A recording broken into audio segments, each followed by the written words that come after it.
Chapter 3 Methodological Considerations. One of the most controversial and debated issues in phenomenology concerns that of method. What is the phenomenological method, if there is one? The question is controversial, not only because of widespread disagreements and the quite disparate answers given, but also because it is one of the most misunderstood aspects of phenomenology, not only by its critics, but also by well-intended sympathizers. The epoche and reduction. Husserl is well known for having insisted that a certain methodological steps are required if phenomenology is to accomplish its designated task. Sorry, 1 second.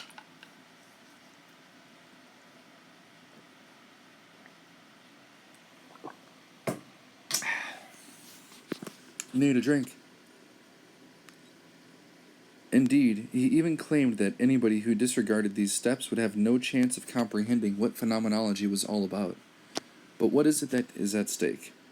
Let me focus on two well-known features. In the logical investigations, as Searle declared, we can absolutely not rest content with mere words. Meanings inspired only by remote, confused, inauthentic intuitions, if by any intuitions at all, are not enough. We must go back to the things themselves.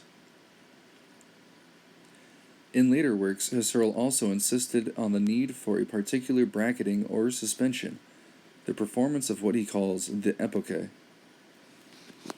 But what is it that has to be bracketed or suspended, and why should such a procedure allow us to return to the things themselves? This is where the views diverge.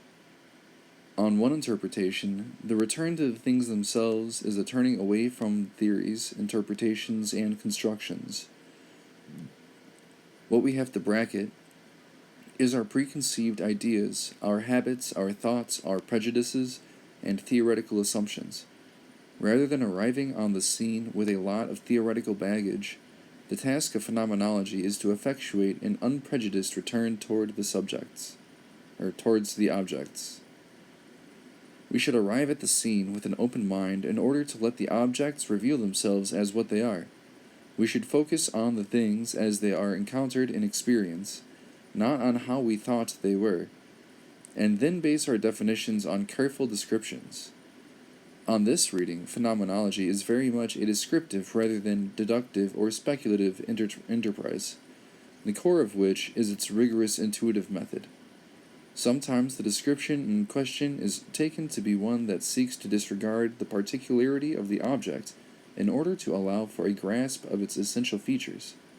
At other times, the claim is that such a method should be detailed as possible in order to respect and grasp the uniqueness of the particular phenomenon under investigation. One early pre-phenomenological articulation of this ambition can be found in Flaubert.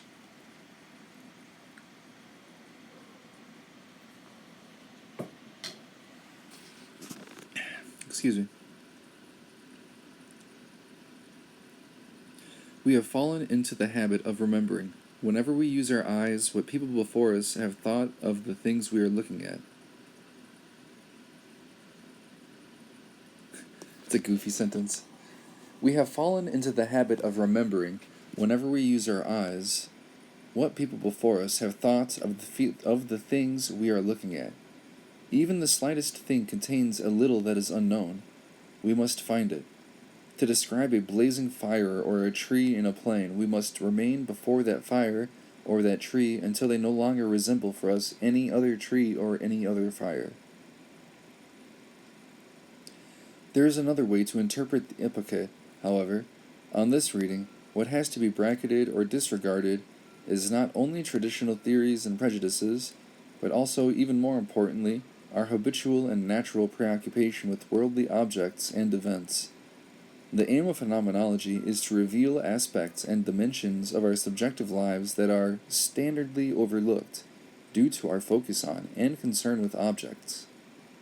Indeed, on this account, the main goal of phenomenology is to expand our scope of attention, such that we can thematize and describe hitherto unnoticed aspects of inner experience, which is also why critics as well as supporters have been led to the conclusion that phenomenology has many affinities with introspective psychology. But interpretations are mistaken. It is not that they do not contain some elements of truth, but they miss the important part. Phenomenology is neither a turn toward the object nor a return to the subject. In addition, it is a mistake to see the main ambition of phenomenology as being that of providing detailed description. The problem with all these interpretations is not only that they fail to adequately capture the scope of the phenomenological analysis, as has already been highlighted.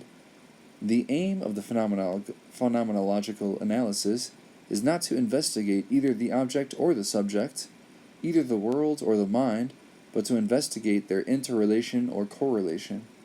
They also fail to recognize the properly philosophical nature of phenomenology.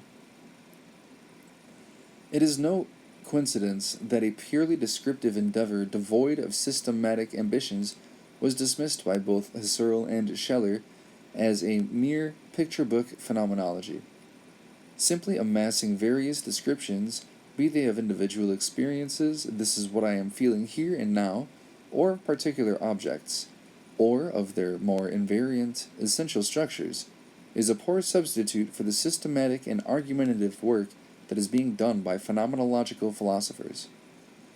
In short, to claim that the virtue of phenomenology is that by being attentive to how things appear, it allows us to capture, say, a sunrise or a coffee aroma in all its richness, is to miss in a quite fundamental way what is really at stake in phenomenology.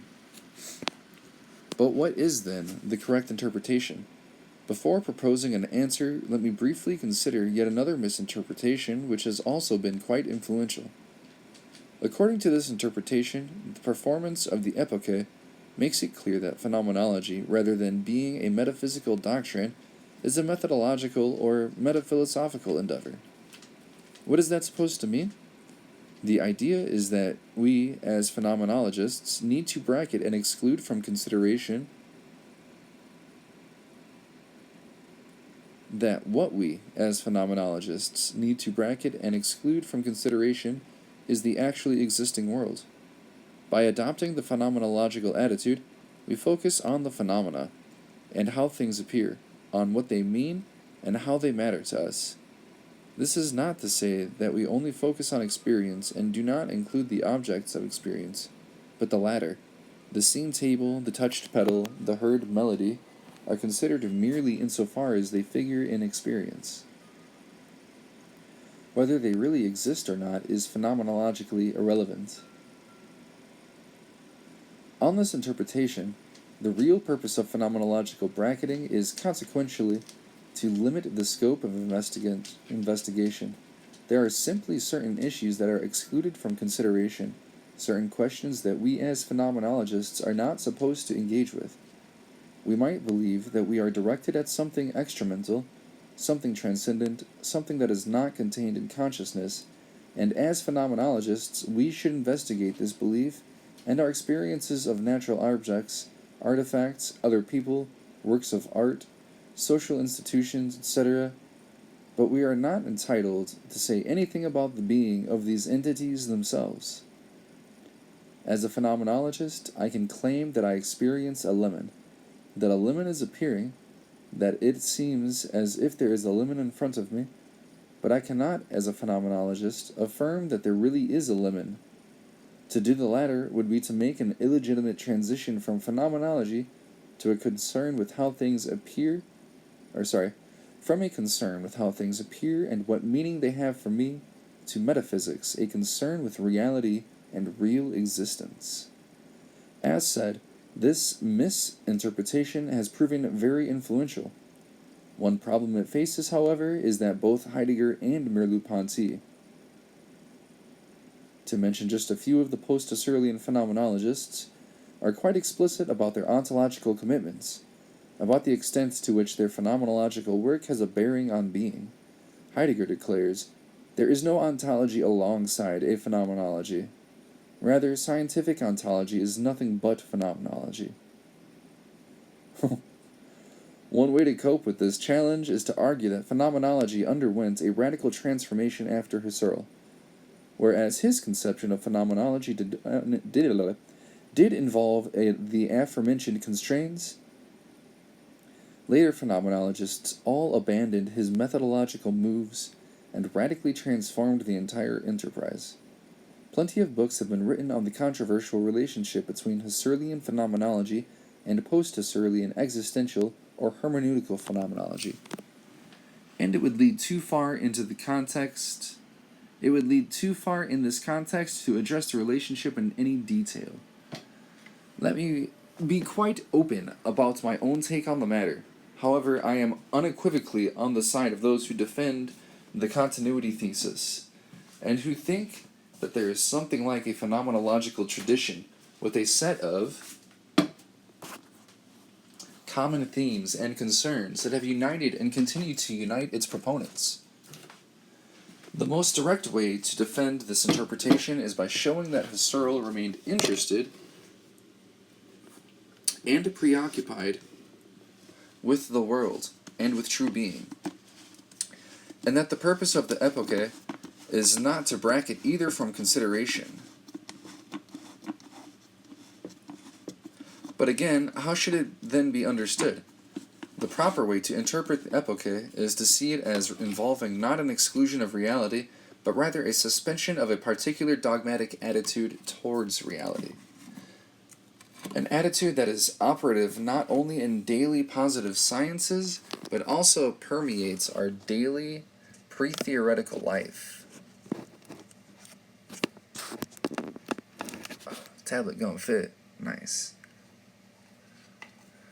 Indeed, the attitude is so fundamental and pervasive that Husserl calls it the natural attitude.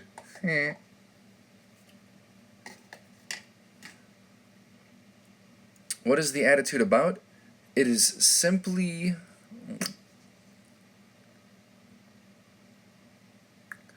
about simply taking it for granted that the world we encounter and experience also exists independently of us.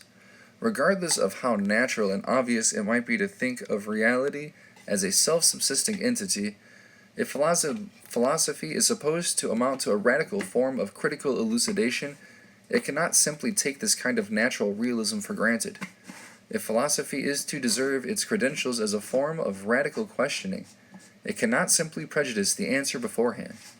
On the contrary, if we are to adopt the phenomenological attitude and engage in phenomenological philosophizing, we must take a step back from our naive and unexamined immersion in the world. Y'all ready for some ASMR? I'm gonna get some water while I read. Oh yeah.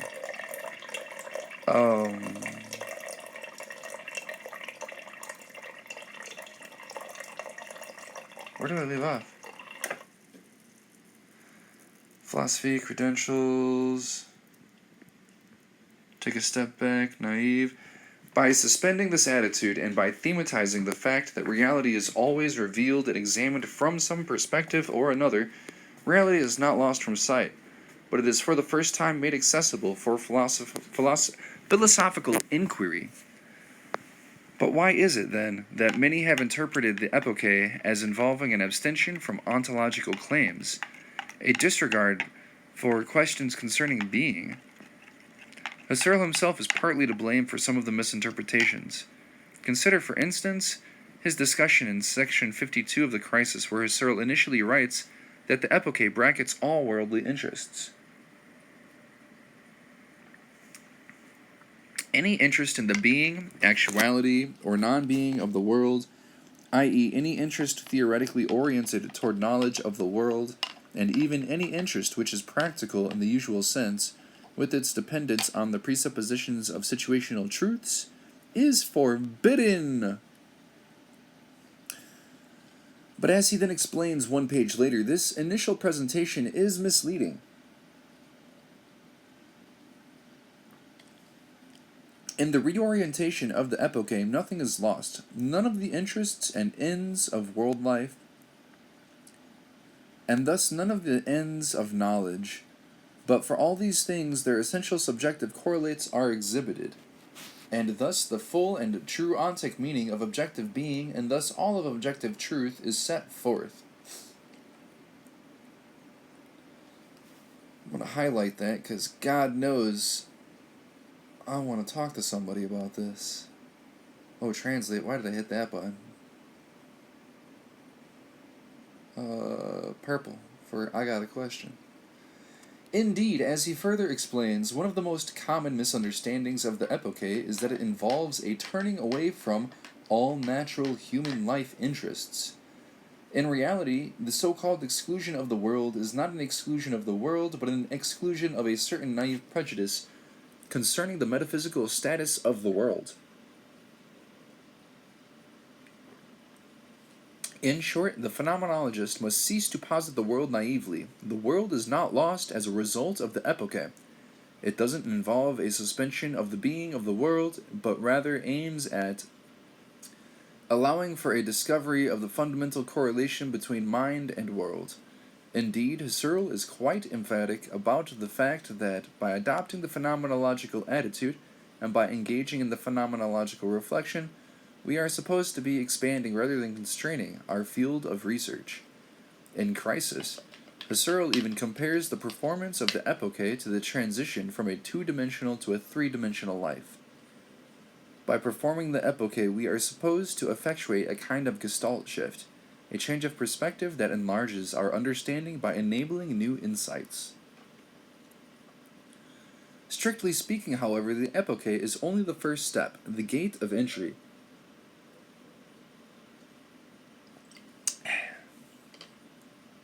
It must be followed by what Husserl calls the transcendental reduction, by first bracketing or suspending the natural attitude by no longer simply taking reality as the unquestioned point of departure. We instead pay attention to how and as what worldly objects are given to us.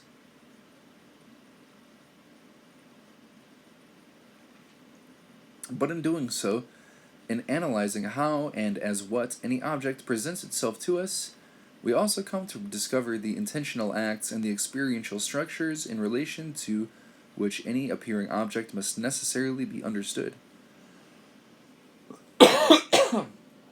Excuse me, I'm so sorry. All my fans out there. We come to appreciate our own subjective accomplishments and contributions, and the intentionality that is at play in order for the worldly objects to appear in the way that they do, and with the validity and meaning that they have. How many pages are left? Oh my god, my pre-workout is kicking in already.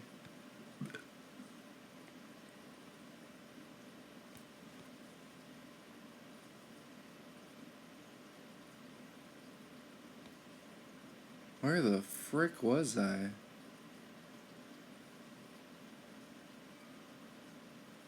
Was the bad interpretations, misinterpretation? Am I reading that? There's the forbidden.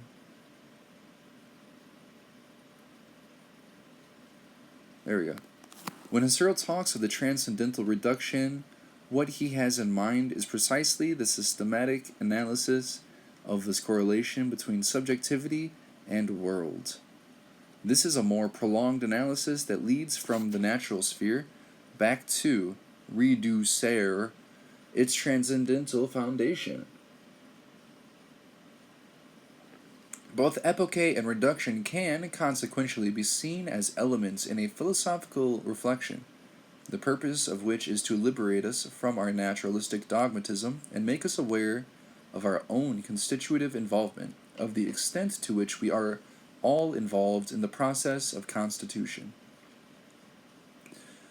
1, 2, 3, 4, 5.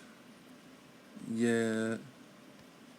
I think since that just like one big chunk, I'm gonna highlight it, leave a bookmark. Now I know where to start next time.